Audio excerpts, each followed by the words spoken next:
Hello my dear students, sorry chemistry exam ಆದಮೇಲೆ video ಮಾಡೋಕ್ಕಾಗಿಲ್ಲ. ಸಾರಿ. ಇವತ್ತಿನ ವಿಡಿಯೋದಲ್ಲಿ ನಾನು ನಿಮಗೆ ಮ್ಯಾಥಮೆಟಿಕ್ಸ್ನ ಯಾವ ಥರ ಪ್ರಿಪೇರ್ ಆಗಬೇಕು ಅನ್ನೋದನ್ನು ಈ ವಿಡಿಯೋದಲ್ಲಿ ಹೇಳ್ತೀನಿ. ವಿಡಿಯೋನ ಸ್ಕಿಪ್ ಮಾಡದೆ ವಿಡಿಯೋನ ಕಂಪ್ಲೀಟಾಗಿ ನೋಡಿ. ಅದಕ್ಕಿಂತ ಮುಂಚೆ ನನ್ನ ಚಾನಲ್ನ ಸಬ್ಸ್ಕ್ರೈಬ್ ಮಾಡಿರಿ. ನಿಮ್ಮ ಈ ಚಾನಲ್ನ ನೇಮು ASK ಕ್ಲಾಸಸ್. ಓಕೆ. ಎಲ್ಲರೂ ಕೆಮಿಸ್ಟ್ರಿ ಎಕ್ಸಾಮ್ನ ಚೆನ್ನಾಗಿ ಬರೆದಿರಿ ಅಂತ ಅನ್ಕೊತೀನಿ. ಕೆಮಿಸ್ಟ್ರಿ ಎಕ್ಸಾಮ್ನ ಚೆನ್ನಾಗಿ ಬರೆದು ರೆಸ್ಟ್ ಮಾಡಿ. ನಾನು ನಿಮಗೆ ಗ್ರೂಪಲ್ಲಿ ಹಾಕಿದ್ದೆ, ಬಯಾಲಜಿನ ಪ್ರಿಪೇರ್ ಆಗಿ ಒಂದು ದಿನ. ನಾಳೆಯಿಂದ ಅಂದರೆ ಇವತ್ತಿಂದ ಮ್ಯಾಥಮೆಟಿಕ್ಸ್ನ ಸ್ಟಾರ್ಟ್ ಮಾಡಿ ಅಂತ ಹೇಳಿದ್ದೆ. ಹಂಗೆ ಮಾಡಿರ್ತೀರಿ ಅನ್ಕೊತೀನಿ.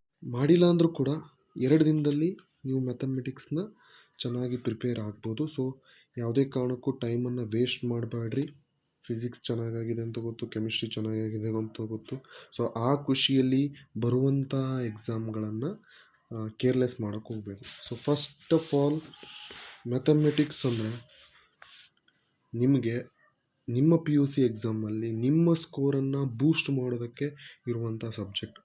ಯಾಕಂದರೆ ನೀವು ಫಿಸಿಕ್ಸ್, ಕೆಮಿಸ್ಟ್ರಿ, ಬಯಾಲಜಿನ 70 ಮಾರ್ಕ್ಸಿಗೆ ಬರಿತೀರಿ, ಬಟ್ ಇಲ್ಲಿ 80 ಮಾರ್ಕ್ಸಿಗೆ ಬರಿತೀರಿ. ಇಲ್ಲಿ ನಿಮ್ಮ ಅಕ್ಯುರೇಸಿ ವೆರಿ ವೆರಿ ಇಂಪಾರ್ಟೆಂಟ್. ಯಾವುದೇ ಪ್ರಾಬ್ಲಮ್ ಇದ್ದರೂ ಕೂಡ accuracy is very very very important. ಈ ಮ್ಯಾಥಮೆಟಿಕ್ಸ್ ಸಬ್ಜೆಕ್ಟಿಗೂ ಕೂಡ ನೀವು ಮಾಡಲ್ ಪೇಪರಿಗೆ ಮತ್ತು ಪ್ರಿಪ್ರೇಟರಿ ಪೇಪರಿಗೆ ಸ್ವಲ್ಪ ಇಂಪಾರ್ಟೆನ್ಸ್ ಕೊಡ್ರಿ. ಅಟ್ ದ ಸೇಮ್ ಟೈಮ್ ಅವುಗಳ ಮೇಲೇ ಡಿಪೆಂಡ್ ಆಗಿ ಇರಬೇಡ್ರಿ. ಯಾಕಂದರೆ 40 to 50 ಮಾರ್ಕ್ಸ್ ನಿಮಗೆ ಮಾಡಲ್ ಪೇಪರ್ ಪ್ರಿಪ್ರೇಟರಿಯಿಂದ ಬರ್ಬೋದು, ಬಟ್ ಉಳಿದು 25 ಮಾರ್ಕ್ಸ್ 30 ಮಾರ್ಕ್ಸ್ ಅದು ನಿಮ್ಮ ಪ್ಯೂರ್ ಎಫರ್ಟ್ಸಿಂದನೇ ಬರ್ತವೆ. ಆಯ್ತಾ? Mainly MCQs, fill in the blanks ನಿಮ್ಮ ಪ್ಯೂರ್ ಎಫರ್ಟ್ಸಿಂದನೇ ಬರುವಂಥವು. ಈ ಮ್ಯಾಥ್ಸನ್ನು ನಾನು MATHS ಇದನ್ನು ನಾವು ವರ್ಡ್ಸ್ ಹಾಕಿ ಹೇಳಿದರೆ, ಮ್ಯಾಥ್ಸ್ ಅಂದರೆ M ಅಂದರೆ ಮೆಂಟಲಿ, A ಅಂದರೆ ಅರ್ಥಮೆಟಿಕಲಿ, T ಅಂದರೆ ಟೈಮ್ ಸೆನ್ಸ್, H ಅಂದರೆ ಹೆಲ್ತ್. ಇದಿಷ್ಟು ಲಾಸ್ಟಿಗೆ S ಬರುತ್ತಲ್ಲ, ಇದಿಷ್ಟು S ಅಂದರೆ ಸ್ಟ್ರಾಂಗ್ ಆಗಿದ್ದರೆ ನಿಮ್ಮ ಪೇಪರು ಮಸ್ತಾಗಿ ಆಗುತ್ತೆ. ಈ 4 ಸ್ಟ್ರಾಂಗ್ ಮಾಡ್ಕೊಂಡು ಇಟ್ಕೋರಿ. ಗೊತ್ತಾಯ್ತಾ? ನಿಮಗೆ ಆಲ್ರೆಡಿ ಬ್ಲೂ ಪ್ರಿಂಟ್ ಗೊತ್ತಿದೆ, ಎಲ್ಲ ಗೊತ್ತಿದೆ, ಅದನ್ನು ನಾನು ಮತ್ತೆ ಹೇಳೋಕ್ಕೆ ಹೋಗಲ್ಲ. But as you prepared in physics subject like that ಮ್ಯಾಥಮೆಟಿಕ್ಸ್ನು ಪ್ರಿಪೇರ್ ಆಗಿ. ಯಾವ ಥರ ಅಂತಂದರೆ ಪಾರ್ಟ್ ವೈಸ್ ಪ್ರಿಪೇರ್ ಆಗಿರಿ. ಆ ಪಾರ್ಟ್ಸ್ಗಳಲ್ಲಿ ಚಾಪ್ಟರ್ಸ್ಗಳನ್ನ ಸೆಲೆಕ್ಟ್ ಮಾಡ್ಕೊಂಡು ಹೋದ್ರಿ. ಗೊತ್ತಾಯ್ತಾ? ನೀವು ಆಲ್ರೆಡಿ ಪ್ರಿಪ್ರೇಷನ್ ಸ್ಟಾರ್ಟ್ ಮಾಡಿರ್ತೀರಿ, ಎಲ್ಲ ಗೊತ್ತು, ಆದ್ರೂ ನೆನ್ಪು ಮಾಡ್ತಾ ಇದ್ದೀನಿ. ಫಸ್ಟ್ ಪಾರ್ಟ್ ಯಾವುದು ಅಂದರೆ ಪಾರ್ಟ್ E. ಪಾರ್ಟ್ Tಯಲ್ಲಿ ನಿಮ್ಗೆ ಗೊತ್ತಿರೋಂಗೆ 6 ಮಾರ್ಕ್ಸ್ ಕ್ವಶನ್ ಒಂದು ಬರುತ್ತೆ, 4 ಮಾರ್ಕ್ಸ್ ಕ್ವಶನ್ ಒಂದು ಬರುತ್ತೆ. 6 ಮಾರ್ಕ್ಸ್ ಕ್ವಶನ್ ನಿಮಗೆ ಲೀನಿಯರ್ ಪ್ರೋಗ್ರಾಮಿಂಗ್ ಮತ್ತು ಇಂಟಿಗ್ರಲ್ಸ್ ಚಾಪ್ಟರಿಂದ ಬರುತ್ತೆ. ಇಲ್ಲಿ ನನ್ನ ಸಜೆಷನ್ನು, ಲೀನಿಯರ್ ಪ್ರೋಗ್ರಾಮಿಂದ ನೀವು ಆನ್ಸರ್ಗಳನ್ನು ಬರೆಯೋದಕ್ಕೆ ಕಂಫರ್ಟಬಲ್ ಇತ್ತು, ನಿಮಗೆ ಫುಲ್ ಮಾರ್ಕ್ಸ್ ತಗೊಳ್ಳೋಂಥ ಕೆಪ್ಯಾಸಿಟಿ ಇತ್ತಂತಂದರೆ ಲೀನಿಯರ್ ಪ್ರೋಗ್ರಾಮಿಂಗನ್ನೇ ಓದ್ರಿ, ಪರ್ಫೆಕ್ಟ್ ಆಗಿರಿ. ಗ್ರಾಫಿಕಲ್ ಮೆಥಡಿಂದ ಸಾಲ್ವ್ ಮಾಡೋದಿರುತ್ತೆ. ಅದನ್ನು 6 ಮಾರ್ಕ್ಸ್ಗೆ ನೀವು ಚಾಯ್ಸ್ ಮಾಡ್ಕೋರಿ ಇಫ್ ಯು ಆರ್ ಕಂಫರ್ಟೇಬಲ್. ಇಲ್ಲ ಸರ್, ನಾನು ಇಂಟಿಗ್ರಲ್ಸಲ್ಲಿ ಪರ್ಫೆಕ್ಟ್ ಇದ್ದೀನಿ, ಅದರಿಂದನೇ ಮಾಡ್ತೀನಿ ಅಂದರೆ ಅದನ್ನೇ ಮಾಡಿರಿ, ಬೇರೆ ಏನು ಚಾಯ್ಸ್ ತೊಗೊಳಕ್ಕೆ ಹೋಗ್ಬೇಡಿ. ಗೊತ್ತಾಯ್ತಾ? ಇಷ್ಟು ದಿನ ಯಾವುದರಿಂದ ನೀವು ಮಾರ್ಕ್ಸ್ ಅಂದರೆ ಮಾಡಲ್ ಪೇಪರಲ್ಲಿ ನೀವಾಗೇ ಬಿಡಿಸಿದಾಗ ನಿಮಗೆ ಮಾರ್ಕ್ಸ್ ಎದರಲ್ಲಿ ಬಂದಿದ್ದಾವೆ, ಪ್ರಿಪ್ರೇಟ್ರಿಯಲ್ಲಿ ನಿಮಗೆ ಮಾರ್ಕ್ಸ್ ಯಾವುದರಲ್ಲಿ ಬಂದಿದೆ, ಅದೇ ಪಾರ್ಟನ್ನು ಇಲ್ಲಿ ಚಾಯ್ಸ್ ಮಾಡ್ಕೊರಿ. ನೆಕ್ಸ್ಟ್ ಅದರಲ್ಲಿ 4 ಮಾರ್ಕ್ಸ್ ಕ್ವಶನ್ನು, ಒಂದು ಕ್ವಶನು ಡಿಟರ್ಮಿನೆಂಟ್ಸಿಂದ ಬರುತ್ತೆ, ಇನ್ನೊಂದು ಕಂಟಿನ್ಯೂಟಿ ಆ್ಯಂಡ್ ಡಿಫ್ರೆನ್ಷಿಯಬಿಲಿಟಿಯಿಂದ ಬರುತ್ತೆ. ಐ ಥಿಂಕ್ ಎಲ್ಲರೂ ಕೂಡ ನೀವು ಡಿಟರ್ಮಿನೆಂಟ್ಸಿಂದನೇ ಮಾಡ್ತೀರಿ ಅಂದ್ಕೊಂಡಿನಿ. ಇಕ್ವೇಷನ್ ಬರುತ್ತೆ, ಅದನ್ನು ಸಾಲ್ವ್ ಮಾಡೋದಿರುತ್ತೆ. ಡಿಟರ್ಮಿನೆಂಟ್ಸಿಂದ ಮಾಡಿದರೆ ನಿಮಗೆ ಈಸಿಯಾಗಿ ಮಾರ್ಕ್ಸ್ ಬರುತ್ತೆ, ಅದನ್ನು ಡಿಟರ್ಮಿನೆಂಟ್ಸಿಂದ ತೊಗೋರಿ. ಇಲ್ಲಿ 10 ಮಾರ್ಕ್ಸ್ ನಿಮಗೆ ಬಂದು. ಗೊತ್ತಾಯ್ತಾ? ಈ ಪಾರ್ಟಲ್ಲಿ ಯಾವುದೇ ಮಿಸ್ಟೇಕನ್ನು ಮಾಡ್ಕೋಬೇಡ್ರಿ. ಯಾವುದೇ ಮಿಸ್ಟೇಕನ್ನು ಮಾಡ್ಕೊಳ್ಳಾರ್ದೆ ಕರೆಕ್ಟಾಗಿ ಆನ್ಸರ್ಗಳನ್ನು ಬರೆದು ಕರೆಕ್ಟಾಗಿ ಮಾರ್ಕ್ಸನ್ನು ತೊಗೊಳ್ಳಿ. ಇನ್ನು ಪಾರ್ಟ್ Dಗೆ ಬಂದರೆ 5 ಮಾರ್ಕ್ಸ್ ಕ್ವಶನ್ಸು, 7 ಕ್ವಶನ್ಸ್ ಬರ್ತವೆ, ಅದರಲ್ಲಿ ನೀವು 4 ಕ್ವಶನ್ಸ್ನ ಬಿಡಿಸ್ಬೇಕು. Select the 4 easiest chapter which are easy to you guys. ನಿಮಗೆ ಯಾವುದು ಈಸಿ ಅನಿಸುತ್ತೋ, ಈ ಕೆಲವೊಬ್ಬರಿಗೆ ಇಂಟಿಗ್ರಲ್ಸೇ ವೆರಿ ಈಸಿ ಅನಿಸುತ್ತೆ, ಬಟ್ ನೀವು ಈಸಿ ಚಾಪ್ಟರ್ನ ಸೆಲೆಕ್ಟ್ ಮಾಡ್ಕೊಳಕ್ಕೆ ಹೋಗ್ಬೇಡ್ರಿ. ಅದಾಯ್ತಾ? ನಿಮಗೆ ಯಾವ ಚಾಪ್ಟರ್ ಈಸಿ ಅನಿಸುತ್ತೆ. ಇಂಟಿಗ್ರಲ್ಸ್. ಇನ್ನೊಂದು ಪಾಯಿಂಟು, ಇಂಟಿಗ್ರಲ್ಸಿಂದ ಎಲ್ಲ ಪಾರ್ಟಲ್ಲಿ ಕ್ವಶನ್ಸ್ ಬರುತ್ತೆ. ಇಂಟಿಗ್ರಲ್ಸಲ್ಲಿ ಹಾರ್ಡ್ಲಿ 18 ಮಾರ್ಕ್ಸ್ ಬರುತ್ತೆ. ವೆರಿ ಹೈಯೆಸ್ಟ್ ಮಾರ್ಕ್ಸ್ ಬರೋದೇ ಆ ಚಾಪ್ಟ್ರಿಂದ. ಸೊ ಇಂಟಿಗ್ರಲ್ ಮಾರ್ಕ್ಸ್ನ ಪೂರಾ ಓದ್ರಿ, ಗೊತ್ತಾಯ್ತಾ. ಒಂದು 2 to 3 ಅವರ್ಸ್ ಕೊಟ್ಟರೆ ಇಂಟಿಗ್ರಲ್ ಚಾಪ್ಟರ್ ಮುಗಿದೋಗುತ್ತೆ. ಹಾಗಾಗಿ ಎಲ್ಲ ಪಾರ್ಟ್ಸ್ಗಳು ಕವರ್ ಆಗ್ತವೆ ಆ ಚಾಪ್ಟ್ರಿಂದ. ಸೊ ಆ ಪಾರ್ಟನ್ನು ವೆರಿ ಟೈಮ್ ಕೊಟ್ಟು ವೆರಿ ಪರ್ಫೆಕ್ಟಾಗಿ ಆ ಚಾಪ್ಟರ್ನ ಕಂಪ್ಲೀಟಾಗಿ ಓದ್ಕೋರಿ. ಇಫ್ ಯು ಆರ್ ಕಂಫರ್ಟಬಲ್, ಆ ಚಾಪ್ಟ್ರಿಂದ ನಿಮಗೆ ಬರುತ್ತೆ, ಈಸಿ ಇದೆ ಅಂತ, ಮಾಡೋಕ್ಕೆ ಈಸಿ ಇದೆ ಅಂತಂದಾಗ ಅದನ್ನು ಮಾಡಿರಿ. ಇದು ಪಾರ್ಟ್ ಡಿಯಲ್ಲಿ 5 ಮಾರ್ಕ್ಸ್ಗೆ ನೀವು 4 ಚಾಪ್ಟರ್ನ ಸೆಲೆಕ್ಟ್ ಮಾಡಿರಿ. 4 ಚಾಪ್ಟರ್ನ ಕಂಪ್ಲೀಟಾಗಿ ಅದರಲ್ಲಿ ಯಾವ್ಯಾವ 5 ಮಾರ್ಕ್ಸ್ ಬರ್ತಾವೋ, ಮಾಡಲ್ ಕ್ವಶನ್ ಪೇಪರಲ್ಲಿ ಯಾವ ಬಂದವು, ಕ್ವಶನ್ ಬ್ಯಾಂಕಲ್ಲಿ ಯಾವ ಬಂದವು, ಎಲ್ಲವನ್ನು ಮಾಡಿ ಬಿಸಾಕ್ರಿ. ಇನ್ನೊಂದು ಬರ್ತದೆ, ಈಗ ಒಂದು ಕ್ವಶನ್ ನೋಡ್ತೀರಿ, ಇದು ನನಗೆ ಬರುತ್ತೆ, ಅದನ್ನು ಬಿಡೋದಲ್ಲ. ಸೊ ಯಾವ್ದು ಬಂದರೂ ಕೂಡ ನೀವು ಏನು ಮಾಡಿರಿ, ಒಂದು ಸಲ ಅದನ್ನು ಪ್ರಾಕ್ಟೀಸ್ ಮಾಡಿ ಬರುತ್ತೆಗರಿ. ಎಲ್ಲೆಲ್ಲಿ ಬರೀ ಸ್ಟೆಪ್ಸ್ಗಳನ್ನ ಬರೆಯೋದಲ್ಲ, ಕಂಪ್ಲೀಟ್ ಸೊಲ್ಯೂಷನ್ ಬರೋವರೆಗೂ ಪ್ರಾಕ್ಟೀಸ್ ಮಾಡಿರಿ, ಗೊತ್ತಾಯ್ತಾ. ಕಂಪ್ಲೀಟ್ ಸೊಲ್ಯೂಷನ್ ಬರೋವರೆಗೂ ನೀವು ಪ್ರಾಕ್ಟೀಸ್ ಮಾಡಿಲ್ಲ ಅಂದರೆ ಏನಾಗುತ್ತೆ ಅಂತಂದರೆ ಎಕ್ಸಾಮ್ ಟೈಮಲ್ಲಿ ಬಂದಂಗೆ ಅನಿಸುತ್ತೆ, ಬಟ್ ಮಾಡುವಾಗ ಸ್ಟ್ರಕ್ ಆಗ್ತೀರಿ.